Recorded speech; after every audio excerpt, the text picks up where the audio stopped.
Hello everyone, this is after next chapter of level 1, chapter 12, types of plant tissues, characteristics, examples with diagram. Tissues is one of the building blocks of an organism, either animal or plant. An organism is composed of tissues which are made up of individual cells. This process of taking up a permanent shape, size and function is called differentiation. Plants are stationary or fixed. They don't move. As a result, most of the plant tissues they have are supportive, which provides them with structural strength. Hence, their tissues are different from that of animal tissues. In this chapter, we are going to learn about different types of plant tissues, including meristematic, permanent tissues, parenchyma, chlorenchyma, erenchyma, collenchyma, sclerenchyma, xylem, phloem with diagram. This is the classification of plant tissue. On the next side, left side, you can see organ, tissue and cells. In the center, root, stem and leaves. Three types: ground tissue, vascular tissue and dermal tissues. On the lower side, you can see parenchyma, collenchyma, sclerenchyma. In the middle, tracheids, vessel elements, sheep tube cells. On the right side, you can see epidermal cells, stomata, trichomes. Meristematic tissue. The growth of plants occur only in certain specific regions. This is because the dividing tissue, also known as meristematic tissue, is located only at these points. Depending on the region where they are present, meristematic tissues are classified as apical, lateral and intercalary. New cells produced by meristem are initially like those of meristem itself, but as they grow and mature, their characteristics slowly change and they become differentiated as components of other tissues. This is the diagram of meristematic tissue. Apical meristem. In the center you can see intercalary meristem. In the lower side, lateral meristem. Meristematic, apical meristem, they are found at the tip of the stem and roots. During the cell division, this meristem helps in cellular enlargement and also influences the shape of the mature plant. Lateral meristem, they are found along the side of roots and stems. They play a vital role in increasing the width or diameter of stems and roots. Intercalary meristems, they are found at the bases of young leaves and internodes. They are mainly responsible for the further lengthening of stems and leaves. As the cells of this tissue are very active, they have dense cytoplasm, thin cellulose wall and prominent nuclei. They lack vacuoles. Permanent tissues, the tissues which are derived from meristematic tissues are called permanent tissues. They are the tissues which have lost their ability to divide as they have attained their mature form. Cells of meristematic tissue differentiate into two different forms, types of permanent tissues. These are of two types, simple and complex. Simple permanent tissues, they are the tissues which are similar in function and are called simple because they are composed of similar types of cells which have a common origin and function. Parenchyma, a few layers of cells from the basic packing tissue. This tissue is parenchyma, a type of permanent tissue. It consists of relatively unspecialized cells with thin cell walls. They are live cells. They are usually loose packed so that large spaces between cells, intercellular spaces, are found in this tissue. This is the structure of parenchyma, vertical section, and on the right side you can see longitudinal section of parenchyma. Next one is chlorenchyma. This tissue provides support for the plant and also store food in some situations. It contains chlorophyll and perform photosynthesis, so this is called parenchyma. Parenchyma. In aquatic plants, large air cavities are present in parenchyma to give buoyancy to the plants to help them float. Such a parenchyma type is called arenchyma. The parenchyma of stems and roots also store nutrient and water. Collenchyma. The flexibility in plants is due to another permanent tissue, collenchyma. It allows easy bending in various parts of a plant without breaking. It also provides mechanical support to plants. We can find this tissue in leaf stalks below the epidermis. The cells of this tissue are living, elongated and irregularly thickened at the corners. There is very little intercellular space. This is the structure of collenchyma. You can see vertical section on left side and longitudinal section on the right side on this slide. Next is sclerenchyma, is the tissue that makes the plant hard and stiff. For example, the husk of a coconut is made of sclerenchymatous tissue. The cells of this tissue is red. They are long and narrow as the walls are thickened due to lignin, a chemical substance that acts as cement and hardens them. Often these walls are so thick that there is no internal space inside the cell. This tissue is present in stems, around vascular bundles, in the veins of leaves, and in the hard covering of seeds and nuts. It provides strength to the plant parts. This is the structure of sclerenchyma, vertical section and longitudinal section. Next one is epidermis, and epidermis is the outermost layer of the cell. The epidermis is usually made up of a single layer of cells. In some plants living in very dry habitats, the epidermis may be thicker. Since protection against water loss is critical, the entire surface of a plant has this outer covering of the epidermis. It protects all the parts of the plant. Epidermal cells on the aerial parts of the plant often secrete a waxy, watery resistant layer on their outer surface. This aids in protection against loss of water, mechanical injury and invasion by parasitic fungi. Most epidermal cells are relatively flat. Often their outer and side walls are thicker than the inner wall. Small pores in the epidermis of the leaf are called stomata. Stomata are enclosed by two kidney-shaped cells called guard cells. They are necessary for exchanging gases with the atmosphere. Transpiration, loss of water in the form of water vapor, also takes place through stomata. Epidermal cells of the roots, whose function is water absorption, commonly bear long hair-like parts that greatly increase the total absorptive surface area. In some plants like desert plants, the epidermis has a thick waxy coating of cutin, chemical substance with waterproof quality on its outer surface. As plants grow older, the outer protective tissue undergoes certain changes. A strip of secondary meristem replaces the epidermis of the stem. This forms the several layer thick cork or the bark of the trees. Cells of cork are dead and compactly arranged without intercellular spaces.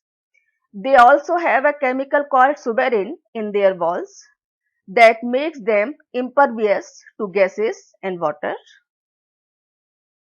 Permanent tissues. The different types of tissues we have discussed until now are all made up of one type of cells which looks like each other. Such tissues are called simple permanent tissues. Yet another type of permanent tissues are called complex. Complex tissues are made up of more than one type of cell. All these cells coordinate to perform a common function. Xylem and phloem are examples of such complex tissues. They are both conducting tissues and constitute a vascular bundle. Vascular or conductive tissue is a distinctive feature of complex plants, one that has made possible their survival in the terrestrial environment. Xylem. Xylem is also called water conducting cells. Xylem consists of tracheids, vessels, xylem parenchyma, and xylem fibers. The cells have thick walls and many of them are dead cells. This is the structure of xylem. Water movement one way only. There are four components of the xylem. Tracheids. Tracheids are primitive conducting elements of the xylem. They are unicellular and have a narrow lumen, but the lumen of tracheids is wider than fibers. Tracheids join together from their ends to form a long row. The long row extends from the roots via stem to the leaves. A transverse septum lies between every two tracheids. It bears pits. Water moves from one tracheids to another tracheid through pits.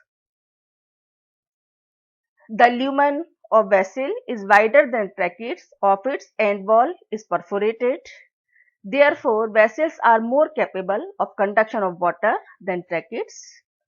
Due to the presence of perforated end walls, vessels work as pipeline during the conduction of water. Next is xylem fiber. Xylem fiber provide major strength to the tracheids and vessels. Mainly these fibers provide strength to the vessels. They are present more abundantly in the secondary xylem, xylem parenchyma. Its cell wall is made up of cellulose. It stores fat, starch and tannin, etc. The radial conduction of water is the function of the xylem parenchyma. Their walls possess pits. Phloem. Phloem is unlike xylem in that material can move in both directions. Phloem transport food from leaves to other parts of the plant. Phloem is also made up of four types of elements. Two-way flow, water and food. Phloem. Sieve tubes. Sieve cells or sieve tube elements are living and thin-walled. Sieve plate. Oblique transverse perforated septa lies between the two sieve tube elements at their end wall. It is porous. Materials are transported through their pores. Deposition of callose takes place on the radius of pores during the dropping season, autumn of leaves, to form a thick layer. This is called a callus pad. Companion cells. These are thin-walled living cells. The companion cells and sieve tube elements are connected by pit fields present in their longitudinal walls, which is a common wall for both, and with the death of one, another cell also dies. The sieve tube elements and companion cell originate together. Both of them originate from single mother cell, so termed as sister cells. Companion cells are only found in angiosperms. Then phloem parenchyma. The main function of phloem parenchyma is the storage of food and conduction of food in the radial direction. The conducting element of phloem is termed as leptome, which consists of sieve cells and sieve tubes, phloem fibers.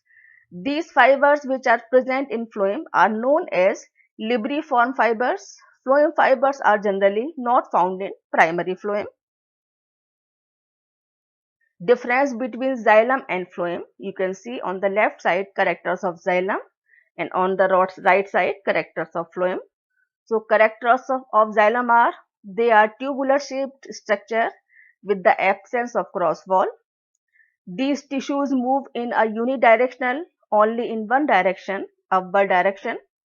It transports soluble mineral nutrients and water molecules from the roots to the aerial part of the plant, and it consists of tracheids, vessel elements, xylem parenchyma, sclerenchyma and xylem fibers. Then phloem. They are elongated tubular shaped structure that include thin sieve tube with walls. These tissues move in a bidirectional, both ways up and down. Next is transport food and other nutrient including sugar and amino acids from leaves to the storage organs and growing parts of the plant. It consists of seed tubes, companion cells, phloem fibers and phloem parenchyma. Then cambium. So in the case of young stem, vascular cambium lies in patches as a single layer between the xylem and phloem and forms a complete ring at a later stage. The activity of vascular cambium, the cambium ring becomes active and begin to cut off new cells both towards the outer and inner sides. The cells which are cut off towards the pith from secondary xylem, the cells which cut off towards the periphery mature into secondary phloem. The cambium is more active on the inner side than the outer side. Therefore, the amount of secondary xylem produced is more than the secondary phloem. Due to the continued formation and accumulation of secondary xylem, the primary and secondary phloem get gradually crushed. At some places, the cambium forms a narrow band of parenchyma which passes through the secondary xylem and the secondary phloem is present in the radial direction. These are the secondary medullary rays. Points to remember: the first form, primary phloem, consists of narrow sieve tubes and is referred to as protophloem, while the later form phloem has bigger sieve tubes and is referred to as metaphloem. Next is, at certain regions, the phallogen cuts off compactly arranged parenchymatous cells on the outer side instead of cork cells. These parenchymatous cells soon rupture the epidermis, which forms lens-shaped opening called lenticels. This is the difference between springwood and autumnwood. Springwood, it is formed during spring. The number of xylary element is more. It is formed when the cambium is active. The wood is lighter in color with low density. In autumnwood, it is formed during autumn. The number of xylary element is less. It is formed when the cambium is less active. The wood is darker with a higher density. This is the next slide.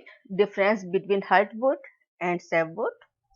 Heartwood and sapwood. Heart, it is the outer wood of an old stem, and sapwood, it is the central wood. This is the main difference between heart and sapwood. And last one, it is less durable. Heartwood and sapwood, it is more durable due to its little susceptibility to the attack of the pathogens and insects. And next is on the point number 4, living cells are present but in the sapwood, living cells are absent.